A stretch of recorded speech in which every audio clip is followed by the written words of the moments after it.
Hello. You've caught me thinking back on my life, in particular the argument I had most as a child. It's not like my sister and I argued that much, but when we did, it was pretty much always about gaming.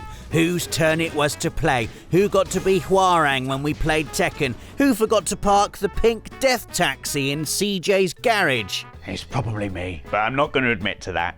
Ah, siblings, you'd walk across broken Lego for them, but you also want to make their lives as inconvenient as possible for your own satisfaction, especially when it comes to gaming, which seems to bring out the best and worst behaviours among siblings. In fact, I can think of 7. Which I'm about to convey to you. Here then are 7 problems only gamers with siblings will understand. The first entry is one every sibling can relate to, having to share, whether it's the palpable stuff like hardware and games, or the more abstract metaphysical stuff like time with the TV. What happens when you both want to play? Arguments. Arguments happen. Sharing is, in a way, the root cause of nearly every entry on this list, sitting there in the background like some insidious puppet master. Sure, your parents mean well when they try to get you to cooperate peacefully. It'll teach them the importance of kindness, says Mum. It means we don't have to buy 2, says Dad. Says brother and sister. Of course, it never works out as well as your parents hope, does it? Within seconds of presenting a single item to be shared by multiple children, the house echoes with cries of, "When is it my turn on the Rock Band drum kit? Stop playing Spyro, I want to play Metal Gear Solid. Why do I always have to use the controller the dog ate?" It's just not fair, and it doesn't get any easier when you grow up. Now I have to share a PS5 with my daughter, who rockets into the room whenever she hears the Astrobot menu music. Flipping other humans and their constant need for connection.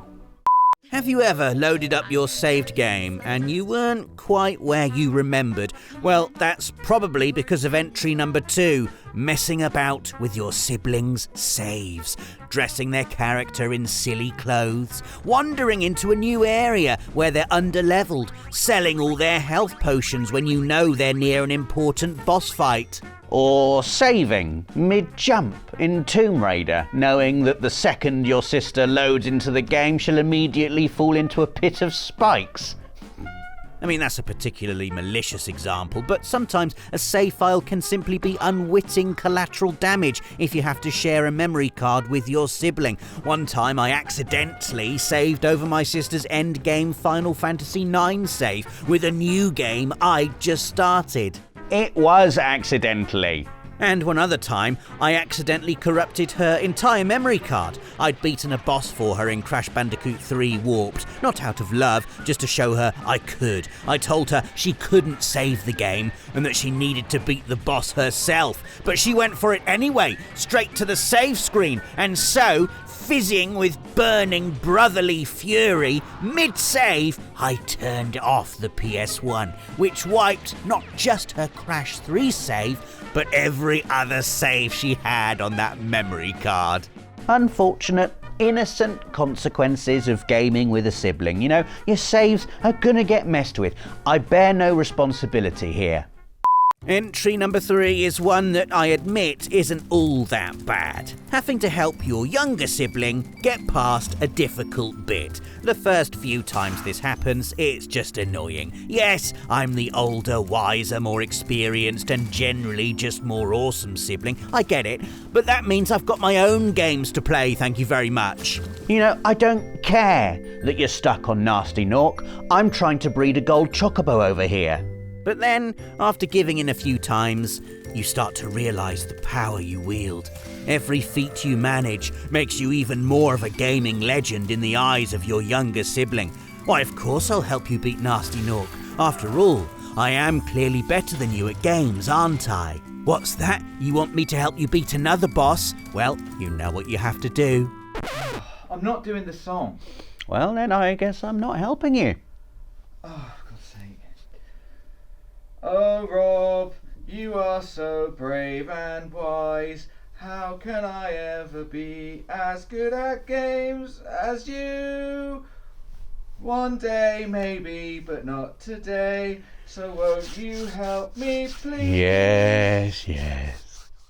The fourth entry is basically the opposite of entry 3. It usually means being the sibling that has to ask for help rather than giving it. It's a hard life being the weaker gamer in the family, but unfortunately, someone's got to do it. I can't really speak from experience here, so for this next bit, I will just have to imagine what it's like to be bad at games. As the younger sibling, you hang in there, resolute, taking the inevitable blows game by game, KO by KO, year by year. But one day, you say to yourself, one day, things will change. The gauntlet will be dropped. Crash team racing as per usual, and the race will begin.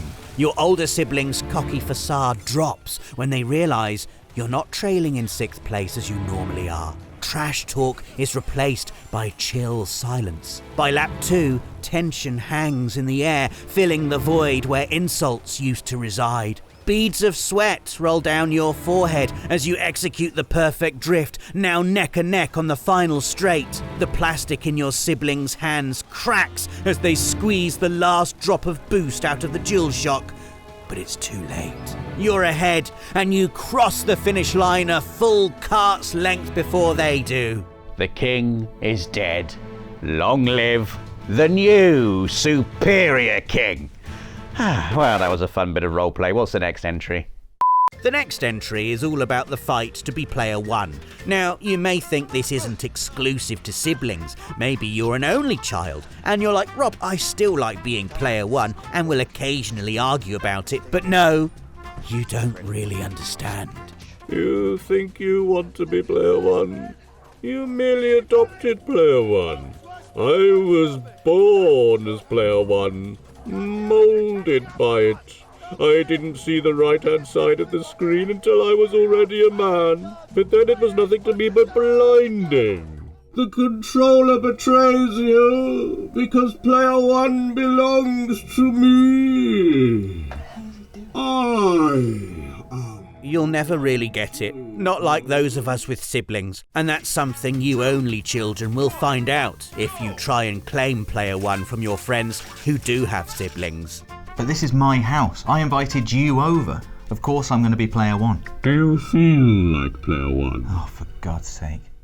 Entry number 6 is actually a problem about not doing anything. The reason you're not doing anything is because you've had to wait for your sibling to play the game you desperately want to play, but they're taking their sweet time about it. No, it's fine. It's fine. You take all the time you need. We've already talked about the pain of sharing, but this is a special type of specific pain that deserves its own mention. Picture the scene. It's Christmas morning. You get a Lynx Africa gift pack because you're a teenager now, but your sibling gets the Lord of the Rings The Two Towers for PS2. Now, The Two Towers was your favourite film this year, so you desperately want to play the game. But it's fine because you're just going to wear your Lynx and be cool, and you just have to wait until your sibling finishes the game. Except they never complete it because they've learned to spend hours looking at all the pretty water graphics and doing every side quest because they've watched you play games for years. And now you have to wait for them to get past the Battle of Helm's Deep before you can have a go yourself. If only they were better at games, this wouldn't be such an issue. This final entry is one that still sends shivers down my spine.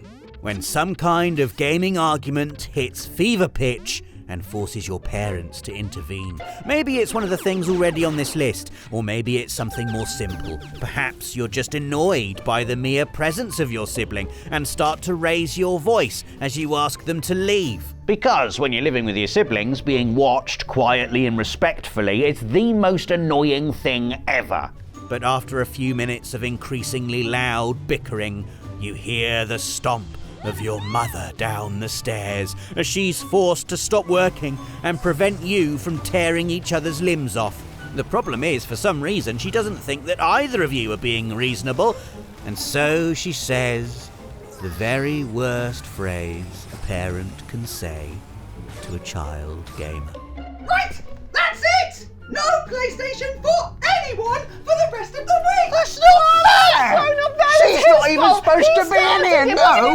No, it's my room! It's my game! No, it's not our game! You just played It's the race my Crash game! I Bandicoot. got this for It's my your- birthday! Oh, did you? No. Yes, I we did! got it together. You're Mum supposed to said be it was over for there. both of I us. can't believe It was you're meant to be a using nice this time. Or it'll be 2 weeks! So, that was 7 problems only gamers with siblings will understand. If you liked that video, kick your sibling off the computer and give us a like. If you can think of any problems we missed, let us know in the comments down below. And make sure to subscribe and click the notification bell so you and your sibling can watch our next Friday feature as soon as it comes out at the same time next week. See you then. PlayStation